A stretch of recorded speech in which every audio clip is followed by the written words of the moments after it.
सोलापूर शहरातील काही भागात बुधवारी उशीर आणि विस्कळीत पाणी पुरवठा होणार आहे।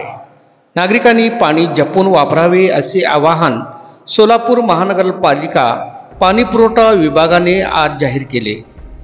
महापारेषण कंपनीच्या मंद्रुप येथील सब स्टेशन देखभाल दुरुस्ती महोत्सवाचे कामे उद्या बुधवारी सकाळी 10 ते संध्याकाळी 6 वाजे या वेळेत होणार आहे। या वीज शटडाऊनच्या काळात महानगरपालिकेच्या टाकळी येथे पंप हाऊसमधून पाणी पुरवठा उपसा होणार नाही। या कारणास्तव जुळे सोलापूर मंजरेवाडी सैफुल यासह परिसरातील पाणी पुरवठा एक दिवस पुढे जाणार आहे। या भागात 4 ऐवजी 5 दिवसांनी पाणी येईल। एक आठवडा परिस्थिती राहील, त्यानंतर 4 दिवसांनी पाणी पुरवठा येईल असे सार्वजनिक आरोग्य अभियंता व्यंकटेश चौबे यांनी आमच्या पत्रकाराला बोलत होते।